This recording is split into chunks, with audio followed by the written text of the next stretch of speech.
우리가 사랑함은 그가 먼저 사랑한. 이거 중요한 게 먼저, 누가 먼저냐는 거예요. 먼저. 여기서 먼저가 중요합니다. 제가 지난주 새벽기도 중에 새벽기도 하는 설교 준비하는 가운데 다윗이 회개를 했어요. 저는 회개를 먼저 하면 하나님이 용서해 주는 줄 알았거든요. 근데 그게 아니더라고요. 하나님은 용서라는 선물을 가지고 다윗이 회개를 가지고 올 때까지 이미 기다리고 계신 거예요. 먼저 뭡니까? 회개가 먼저가 아니더라고요. 용서. 하나님이 용서가 먼저였더라고요. 아, 이거 회개 안 해보셨군요. 네. 이게 죄 많이 짓고 회개해 본 사람은 이게 와닿아요. 하나님이 용서라는 선물을 가지고 이미 기다리고 계셔요. 이리 와. 오기만 하면 되는데 안 와. 용서해 줄게. 이미 가져가 그랬는데도 안 와. 내가 회개하나 봐라. 우이씨 그러면서 안 와.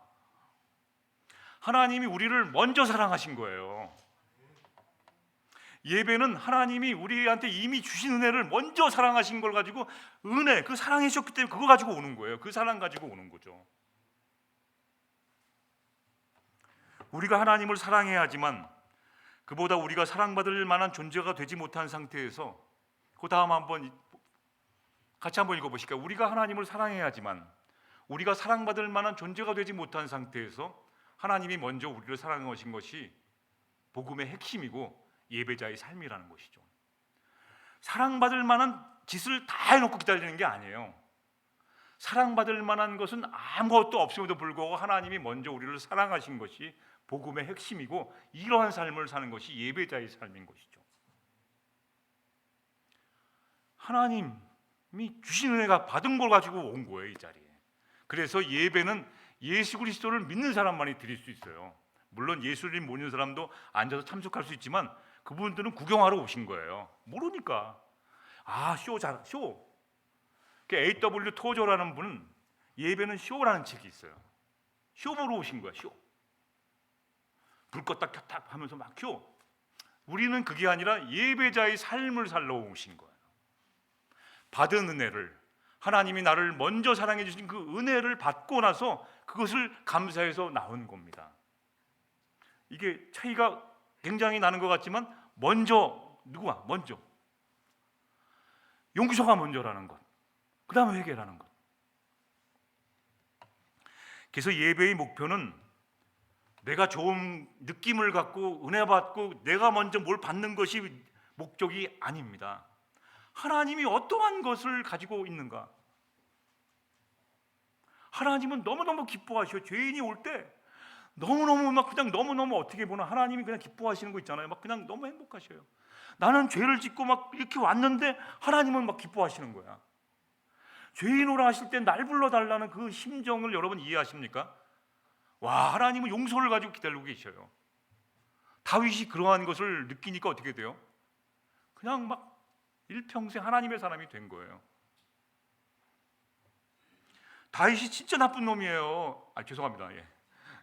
남자들 죄송합니다. 네, 자, 그렇다면 예배란 무엇일까? 정리해 보십시다. 예배라고 하는 것은 세 가지 기둥 아래에 있는 것이 예배입니다. 잘 들으셔야 됩니다. 이게 예배예요. 우리가 드리는 예배인데 예배는 세 가지 기둥으로 되어 있어요. 첫 번째가 관심입니다. 관심. 예배는 어떻게 말씀드린 것처럼 내 잔치가 아니에요. 누구 잔치입니까? 누구 잔치? 김성남 목사님 잔치인가요? 하나님 잔치에 여러분 오신 거예요. 하나님이 예배의 주인공이세요. 여러분 잘 아시는 말씀, 결혼정보회사에서 미혼 남녀를 대상으로 설문지 조사했습니다. 제일 꼴불견인 하객이 누구인가? 누구입니까? 1등이 뭐냐면 제일 꼴불견인 하객. 결혼식에 와서 제일 꼴불견인 하객 행동조사 1등이 바로 신부보다 더 이쁘게 치장하고 오는 사람이에요. 신부 옆에 서고 자기가 더 이뻐. 그냥 머리 올리고 그냥 좋은 옷 다 입고 신부가 더 이뻐. 제 친구가 결혼식 하는데 제가 사회를 보게 됐어요. 근데 그 친구 부모님이 저를 부르시더라고요. 청량리 사시는데 청량리에서 결혼식을 했는데 친구 부모님이 저를 부르세요. 그래서 이제 용돈 주시는구나 하고 이제 기쁜 마음으로 달려갔는데 심각하게 얘기하시더라고요. 성남아, 너는 그 친구 걔보다 잘생겼지 않냐? 잘생겼어. 옛날에 잘생겼어요. 키도 크고 굉장히 이게 진실입니다. 잘생겼지 않냐? 그러니까 조금 너 평소처럼 멋지게 하고 오지 말고 조금만 낮춰줄 수 없겠니? 그렇게 말씀하시더라고요. 그래서 제가 알아들었죠. 이게 친구가 좀 딸리거든요. 얼굴이나 이게 집은 좀 잘 사는데 좀 친구가 딸려요. 그래가지고 걔랑 나랑 미팅 나가면 무조건 나예요. 그래서 걔 데리고 나. 하여튼 그래서 그 부모님이 부탁하시니까 그래서 부모님이 이북에서 내려오셔갖고요. 종로에 큰 빌딩을 사시고 굉장히 아주 성공하신 분이 고구마 장사해갖고 성공하신 분인데 결혼하는데 물론 이제 좀 딸리니까 많은 하객이 오시는데 그렇게 부탁하셔갖고 제가 알아듣고 아주 좀 추한 건 아니지만 그냥 이렇게 좀 이렇게 머리도 대충 하고 그냥 고개도 잘 안 들고 그냥 사회만 보고 왔던 기억이 나요. 관심, 예배의 중심은 하나님이세요. 신부보다 더 이쁘게 하고 오라는 게 아니에요. 예배에서 가장 관심을 두어야 할 부분은 예수 그리스도이십니다. 그래서 예배는 하나님을 높이는 거에 집중해야 됩니다. 내가 낮아지는 시간입니다. 무엇보다 내가 얼마나 나밖에 모르고 있는 사람이었는지를 발견하는 시간이에요. 예배 와서 나는 내 모습을 발견하는 것이 굉장히 많거든요. 그리고 그걸 인정하는 시간입니다. 왜냐하면 예배가 나의 중심이야. 나의 중심. 오늘 지겨웠어. 오늘 어떻게 됐어? 오늘 설교 망쳤어. 내 중심이에요. 하나님이 언제 그런 말을 했습니까? 이걸 바꾸라는 것이 예배입니다. 그리고 나밖에 나의 중심에 있던 것을 좀 한번 맞춰보라는 것이죠. 관심, 하나님한테 좀 관심을 가져라는 것이죠. 두 번째 예배자의 삶에서 중요한 예배라는 것의 두 번째 기둥입니다. 첫 번째 관심을 가져야 돼. 하나님한테. 하나님이 나를 어떻게 보실까가 첫 번째 예배에서 중요한 겁니다. 예배자의 삶에서. 목사가 어떻게 보는 거가 중요한 게 아니에요. 하나님이 어떻게 보실까? 관심을 가져야 돼요. 성전에 올라가는 예배는 성전에서부터 출발하면서 노래 불러야 되니까 어떻게 돼요? 하나님한테 관심을 둔 거예요. 성전으로 올라간다고 하는 그 히브리어 원어에는 계단을 하나하나 밟고 올라간다는 거예요. 그럼 그 계단을 밟고 올라가면서 뭘 합니까? 하나님한테 관심을 있는 거예요. 그 예배의 시작은 집을 나서온 것부터 차에 시동 거는 순간부터 예배가 시작된 거예요. 왜냐하면 관심이 교회에 있고 하나님에게 있기 때문입니다. 관심이 없는 사람은 시동을 안 걸어요. 예배를 향해서 반대 방향으로 가게 됩니다. 관심이 없기 때문에. 두 번째는 사랑입니다. 사랑. 예배는 사랑이에요. 신명기 6장 5절 한번 보실까요? 같이 한번 읽어보실까요? 시작. 마음을 다하고 뜻을 다하고 힘을 다하여 내 하나님 여호와를 사랑. 여러분에게 질문 드리겠습니다. 하나님을 사랑하는 길이 어떻게 해야지만 하나님을 사랑하는 것일까요? 하나님을 어떻게 사랑하는 거냐고 제가 질문 드렸습니다. 1번 헌금 최고로 많이 내는 것, 2번 예배에 일찍 오는 것, 3번 교회 목사님이 시키는 것 순종하면서 꼬박꼬박 말대꾸하지 말고 꼭 할 것, 4번째 남을 어려운 사람 도와주는 것. 하나님을 사랑하는 것이 어떤 것일까요? 다요. 네, 맞습니다. 다 맞아요. 마음을 다하라고, 올인하고 뜻을 다하고 내가 젖먹던 시까지 다해서 하나님을 사랑하려는데 이것이 어떻게 해야 되는 거예요? 저도 그런 줄 알았어요. 목사님 말씀 잘 듣고 다 듣지 말라는 얘기가 아닌 거 아시죠?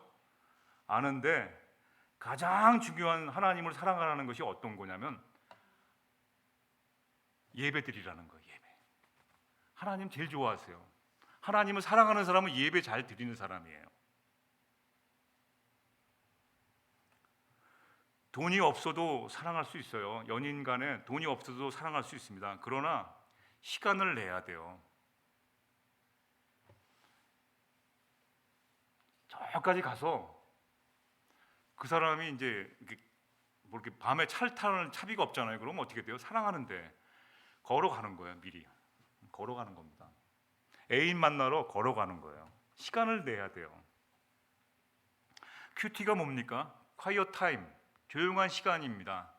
조용한 시간은 다른 사람에서 멀어지는 나만의 조용한 시간을 가지라는 뜻이 아니라 하나님을 위한 시간을 가져보라는 거예요. 하나님을 생각하는 시간을 가져보는 겁니다. 그래서 위대한 사람들은 하나님을 위한 quiet time, 큐티 타임을 항상 큐티 시간을 항상 배정해 내요. 하루 종일 해서 아침 시간을 낸다든가. 여러분이 훌륭하게 되시려면 큐티 시간을 마련해 놓지 않으면 훌륭한 사람 되지 못한다고 저는 생각해요. 하나님을 위한 시간을 따로 마련해 놓지 않으면 여러분이 아무리 열심히 사고 누구보다 열심히 사신다 해도 그것은 허무하게 된다는 것이죠. 하나님을 위한 시간, 산책을 하면서 하나님 생각하는 거예요. 그것이 하나님을 위한 시간입니다. 그러한 시간을 하나님은 사랑한다고 보고 계셔요. 뭘 하고 뭘 어디 가고 선교 가서 뭘 하고 하지 말라는 것이 아니라 하나님은 자신을 사랑하는 것이 예배로 보고 계셔요. 이 예배를 시작하지 않고 무슨 일을 하는 것은 헛되고 헛된 것입니다. 아리조나 선교 가서 제가 가장 중요시한 건 선교가 아니에요. 선교에서 가장 중요한 것은 예배입니다. 예배.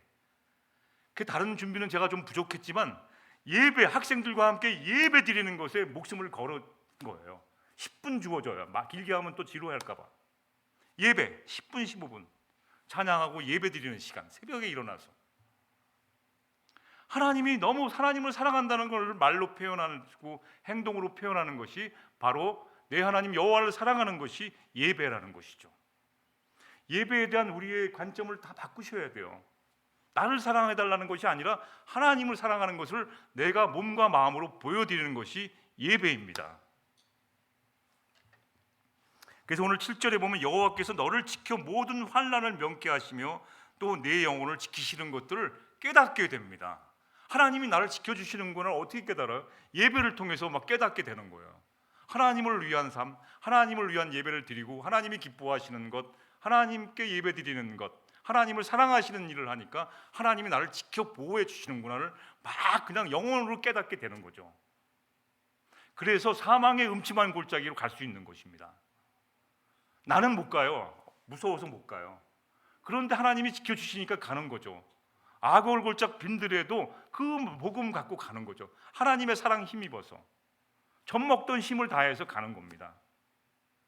개인적으로 계획해보면 못 가요. 부부싸움 해야죠. 예산 짜야죠. 못 갑니다.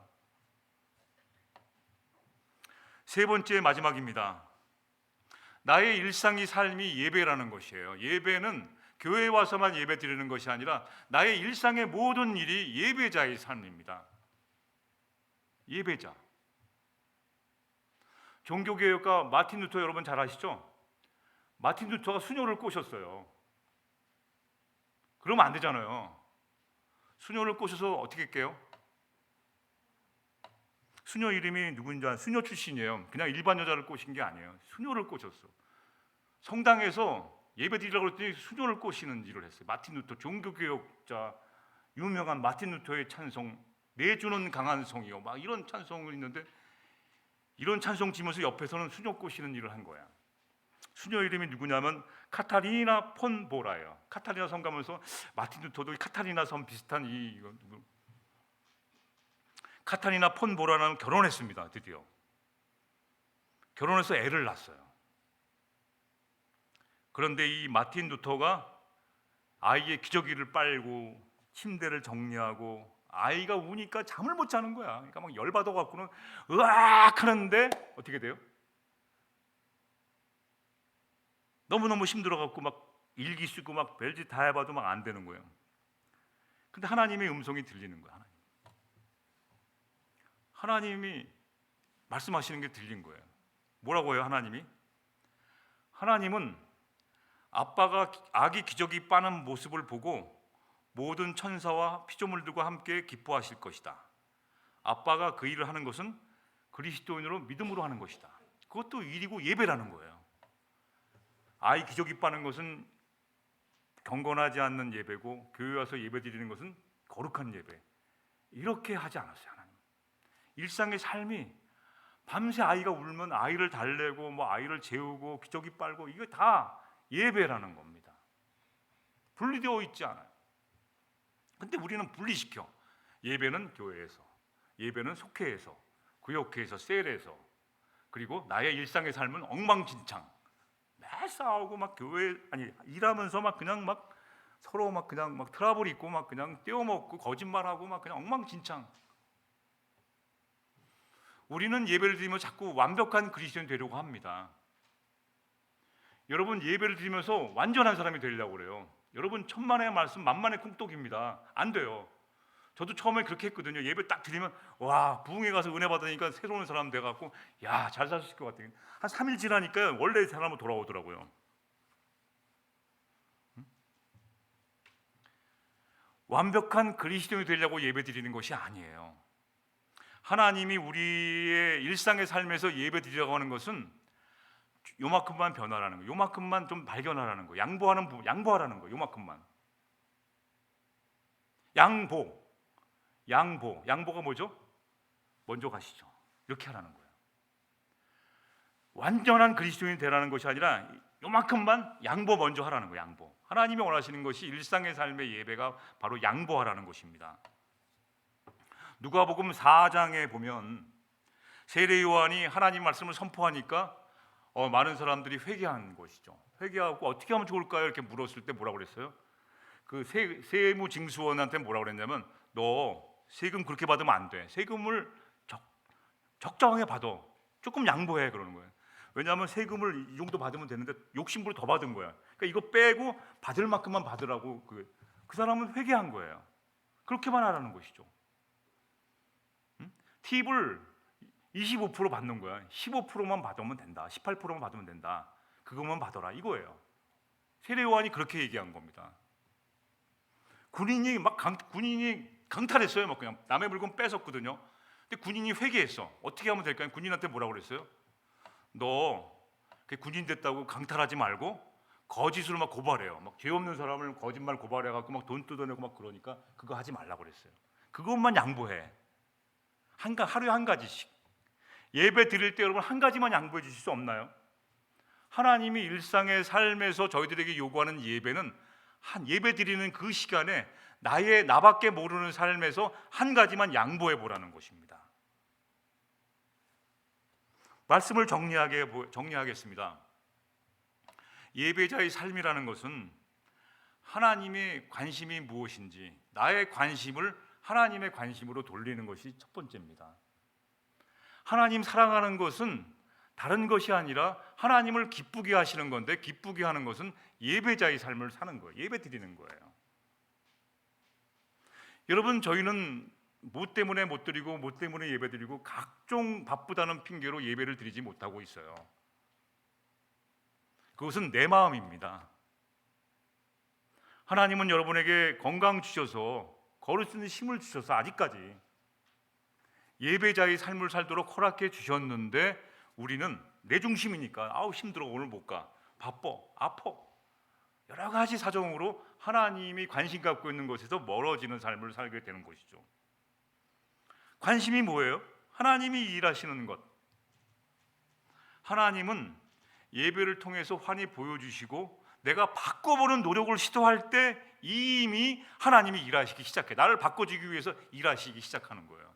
내가 회개의 자리로 막 나가려고 하는 순간에 하나님은 이미 용서라는 선물을 가지고 여기 와라 이렇게 기다리고 계시는 거죠. 근데 그걸 못하는 거예요. 먼저 그 차이가 안 나는 걸. 하루 종일 내 마음과 관심을 주님께 내어리지 못하면서 적어도 성전에 올라가는 그 시간만큼은 예배드리는 그 자리로 시동을 켜면서 교회로 향하는 그 발걸음만큼은 나의 도움이 어디서부터 오는지를 좀 생각해보고 관심을 가져보라는 것이죠. 하나님은 그 졸지도 않으시고 주무시도 아니하며 나를 지켜주고 계심을 발견하게 됩니다. 나로 인하여 하나님이 준비하신 잔치에 나 때문에 내가 참석해 줌으로 그 자리에 앉아 있으므로,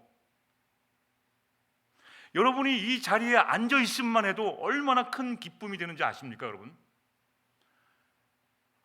교회 가면 제가 할 일이 없을 거고, 저는 뭐 연약하기 때문에 교회 재정을 위해서 도움도 못 되고 뭐 여러 가지 힘들잖아요. 그게 아니에요. 하나님이 원하시는 것은 이 자리에 여러분이 그 잔치에 초대했는데 와서 초대장을 보냈는데 아무도 안 와. 그게 아프신 거지. 와서 앉아만 있어도 기쁨이 되잖아요. 결혼식 때 친구 결혼식 왔는데, 장례식 때 어떤 분 장례식에 가보니까 사람이 너무 없던 거예요. 막 속상해요. 응? 그래서 아르바생을 써서라도 그냥 그 자리에 참석해보고 싶은 그러한 심정이에요. 왜냐하면 너무너무 힘들게 살다 가셨으니까 이 친구가 없으니까 결혼식, 장례식에 별로 사람이 안 오는 거예요. 그거 어떻게 해요? 아픈 거죠. 근데 거기에 앉아 있으니까 그 유가족이 너무너무 기뻐하는 거예요. 앉아만 있어도. 여러분, 하나님이 저와 여러분들에게 원하시는 것은 이 자리에 앉아만 있어도 하나님은 기뻐하고 있다는 사실을 먼저 아시라는 것이죠. 기쁨과 웃음이 된다면 그것이 바로 예배자의 일상의 삶이라는 것이에요. 복잡하게 생각하실 것이 없습니다. 저도 복잡하게 생각했어요. 이렇게 해야지, 뭘 해야지, 뭐 옷을 잘 입어야지, 뭐 어떻게 해야지, 쫙 정리해 보니까 저는 그렇게 못 살겠더라고요. 그래서 나의 자리가 예배자의 자리가 되기를, 나의 일상의 모든 자리가 예배자의 삶의 자리가 되기를 주님의 이름으로 축원합니다. 기도하십시다.